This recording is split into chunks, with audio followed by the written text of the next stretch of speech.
Okay, so for the first one, it's G, I don't know, to the second or something? G of 2, there we go. And so I just substituted 2 for all of x's, so it would be...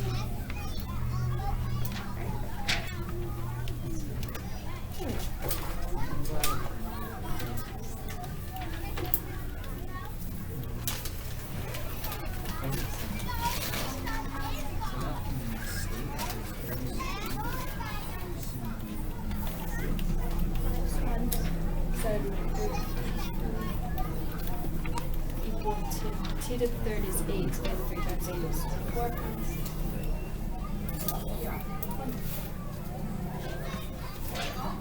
This is 4 plus 4 minus 1, and so g to the second, or g whatever, is equal to 24, because these things cross out minus 1, which is equal to 23, so that's the first answer.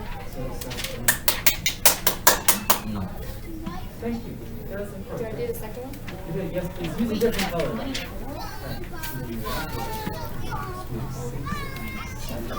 What are all these words? I don't know what these words are, but so I'm just gonna use So I did the same thing, except for I switched out the symbols with -5. So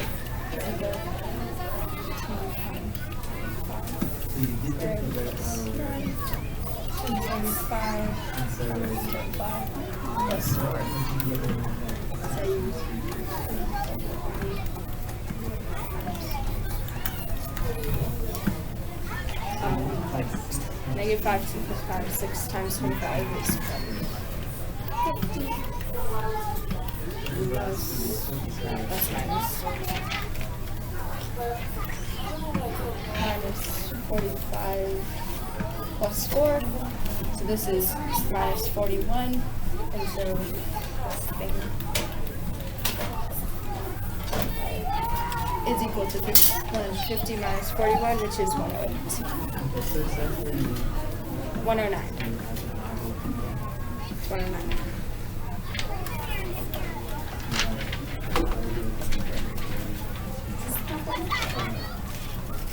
Where's the pause button? It's invisible. There you go. This is just this is called function notation. It's just a fancy way of saying x. G of x is just it's a fancy way of saying y. G of x is just y. X is just x. The yin-yang symbol of the secret symbol is just a fancy way of saying y. And this symbol right here is just the fancy way of saying x. The thing is, I can choose any symbols I want. I can.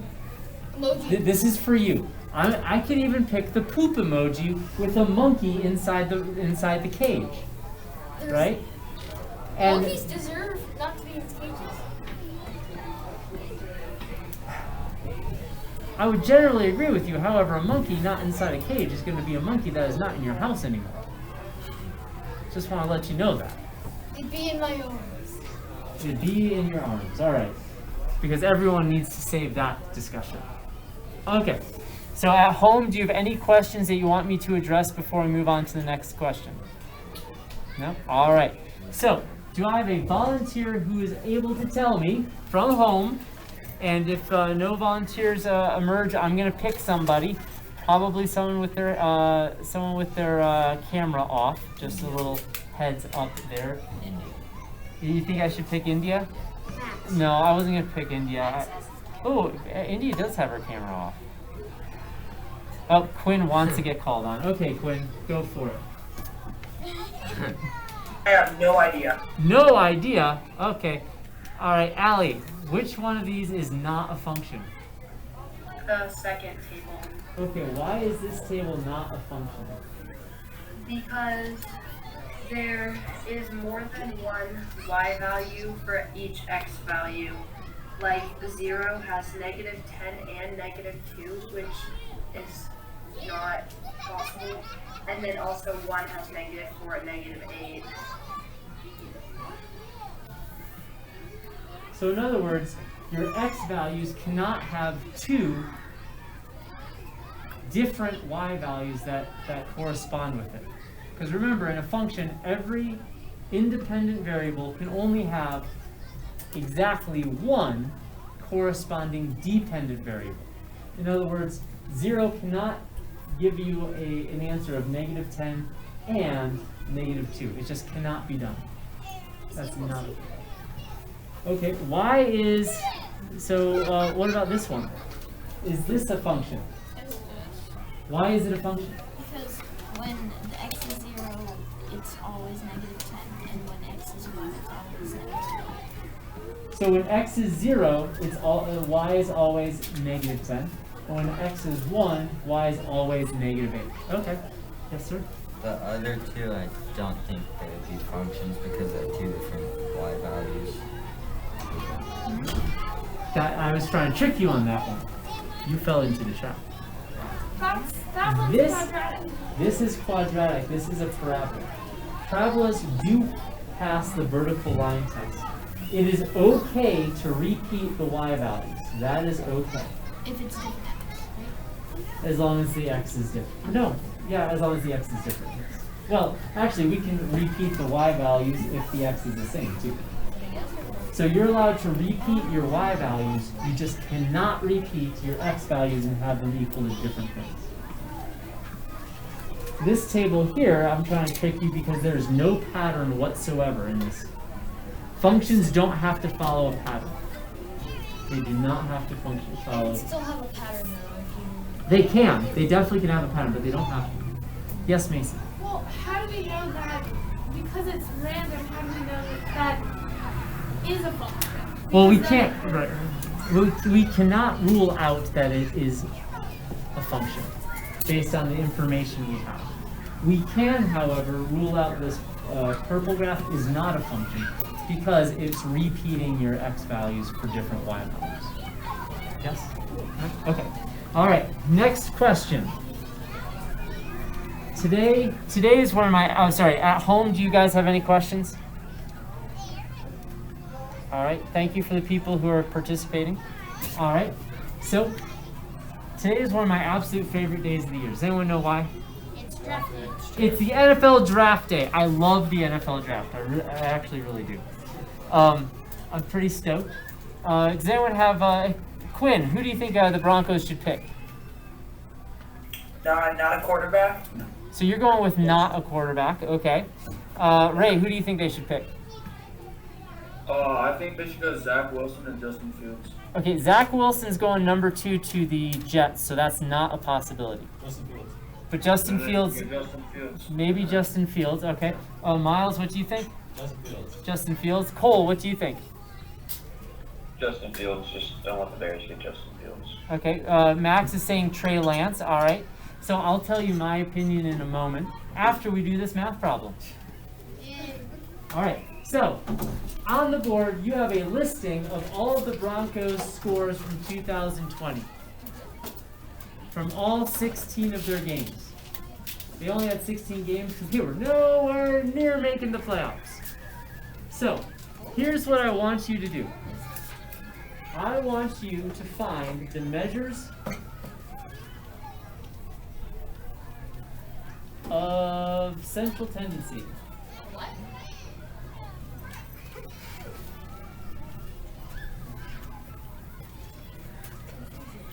Alright, so you know the measures of central tendency, and I hope that you've heard that phrase before, but it is definitely possible that you have not heard these mathematical tools referred to as the measures of central tendency.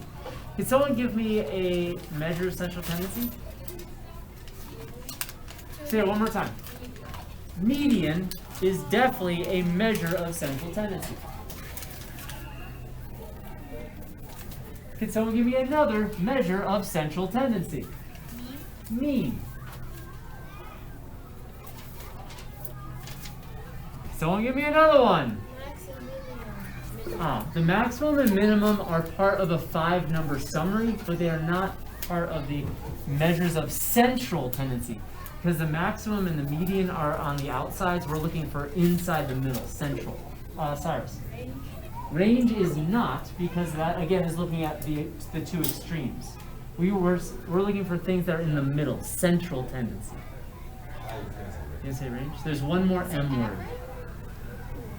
It's not an M word. It's definitely an M word. No, the one I Mode. So I need you to find the median, mean, and the mode of the Broncos' offensive output last year, and then I will tell you exactly what I think they should do. Go. The median is the middle number. You have to line them up from smallest to biggest or biggest to smallest and find the middle number. What is the mode again? The mode is the one that happens the most often. First, I organize the numbers. I get 3, 7, 12, 13, 16, 16.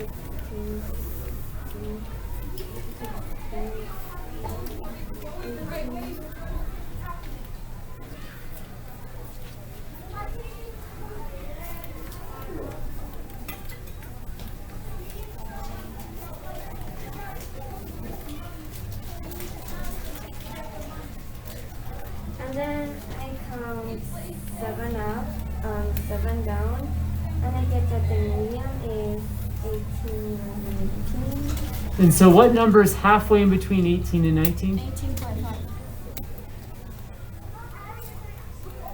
18.5. Okay, and can you put write that next to the median? Thank you. Excellent. All right. So at home, you did a fantastic job with that. At home, what is the sum of all of these numbers added together? I'm going to go with Tommy. Tommy, when you add all those numbers together, what do you get?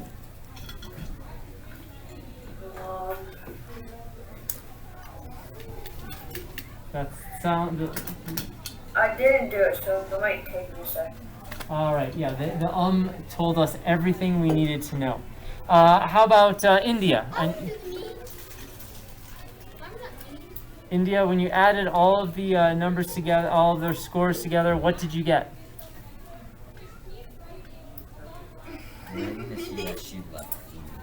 Yeah, I don't think she's there either. All right. Max, what did you get?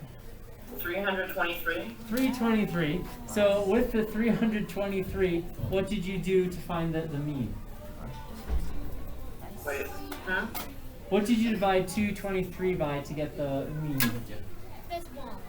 Oh, you divide it by 16. And what did you get? Hold on. It would be 20.1857. So just 20. Okay. Or 20.2. Okay, excellent. All right, and this one's for Nolan. I don't know this one. Oh, come on! Oh, Nolan, what number shows up the most? Oh, 16. 16. Yeah, Nolan. Yay! All right, so which measure of central tendency is the central tendency that is the most representative of the Broncos' offensive output? Hold on a second. Raise your hand for the mean. Raise your hand. Oh, sorry, median. Median is the one on the top. Raise your hand if you think median is the number that is the most representative of the Broncos' offensive output. That looks like exactly nobody. All right. Raise your hand if you think it's the mean. Mean. At home, I'm actually looking at your pictures. Come on, help out, folks. I know most of you get to come back tomorrow, and I'm excited for it, but okay, most people are saying mean. How about mode? Okay, we actually have 2 people taking the mode. The mode's definitely not right. Sorry, guys. Luke, which one do you think it is? You have your hand raised. The mathematical reasoning would be the mean, but I think it's the mode because the Broncos did a quarter. You hedged your bets. You had 2 out of 3, and you did not manage to get the right one. You're a Texans fan? What? Are you Yeah, I'm a Texans fan, but like I follow the Broncos too. I don't like football. That's your own problem. All right. It's not a problem. So It's a blessing. the actual answer is the median is the number that is the most representative of the Broncos' offensive output. Median. And if anyone ever asks you that question, it is always median. Here's why. The median is not influenced by outliers or numbers that are so far, or that are really outside the norm. For example, if you look at our woeful Broncos, we have 3 games where they scored more, or 4 games they scored more than 40 or 30 points. How did they score 3 points at a game? They had no quarterbacks because why? Their quarterbacks pulled a book out of the Slavin's 8th grade and they weren't quarantined. Well, So when one of them got it, they all had to go How home. do you score 3 points but the touchdowns are 7? They didn't score any touchdowns. But then how did Hey, they at score least they any scored in points? every game. Field goal. It's a field goal, Nolan. A field goal. Field goals are 3 points, right? Okay, moving on. I don't know. So these four games where their offense or their defense were able to put up points pushed the mean higher than it really would represent for the Broncos. Because if you look at 21 points, I mean that's only 6 out of 16 games. That's not representative of what they normally would do. So the median is definitely the measure of central tendency that's going to give you the most accurate representation of the Broncos offense. Now, that is used all the time in real estate. No one ever talks about the mean home price in an area. It is always the median home price. It's never the moon. It's never the moon. So, what is the measure of central tendency that is the most representative? Median. It is median. All right, which gets me to the Broncos and draft day. It's got to be Justin Fields, guys. Justin Fields, because it doesn't matter. So, on average, if a NFL team scores 24 points or more, they are going to win the game. How many times did the Broncos score more than 24 points? Like 4 times? 5 times. 5 times. How many games did they win? Like 0. Very few. None. 5. Whoa.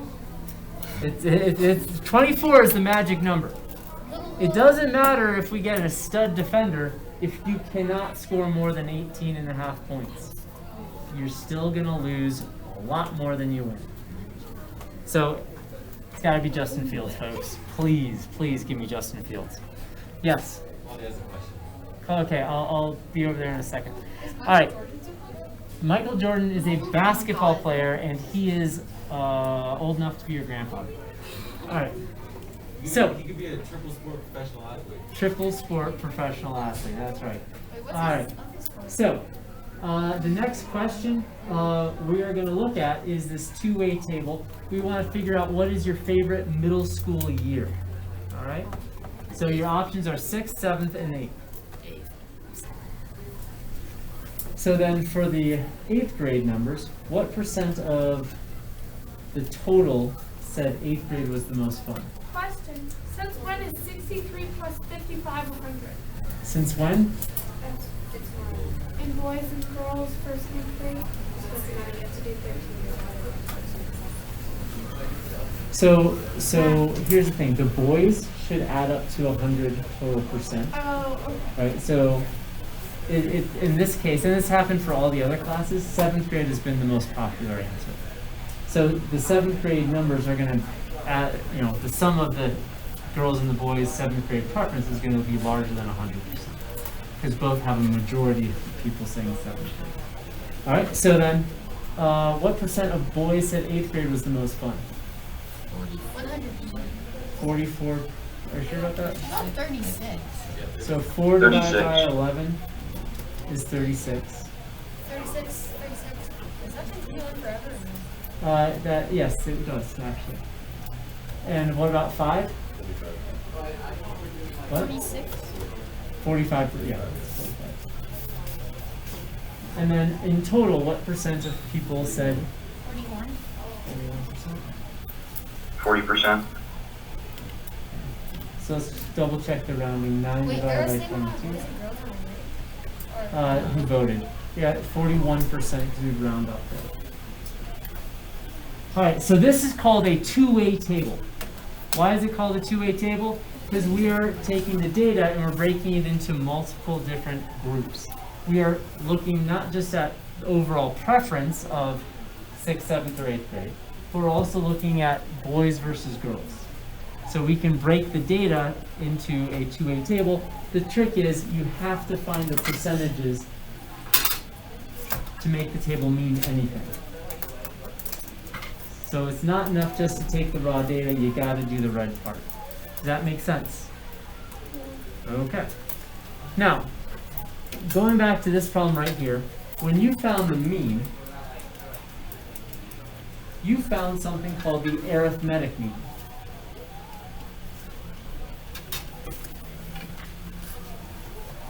The arithmetic mean is what you're very used to.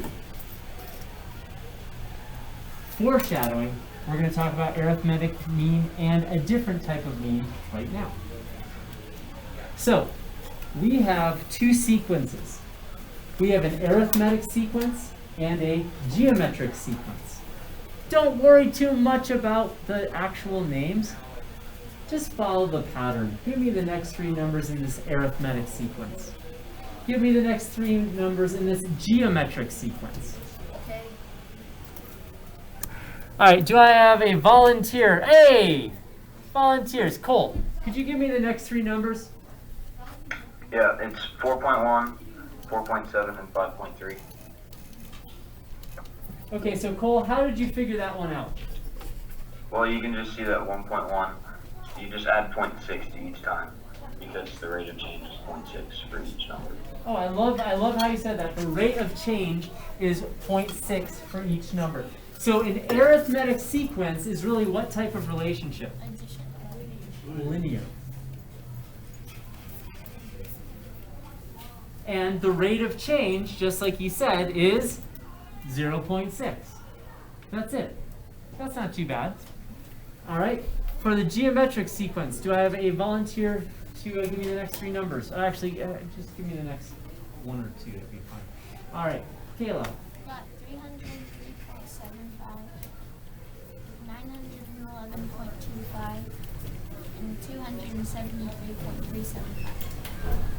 What was the last one? 0.375. Let's start at the beginning. Oh, 273. 273? Oh wait, I probably, yeah, it's probably 2,000. 2,073? Yeah. Can I get someone to confirm that one? I got 2007. Yeah, 2,732. Hey Nolan, it's bouncing break is over.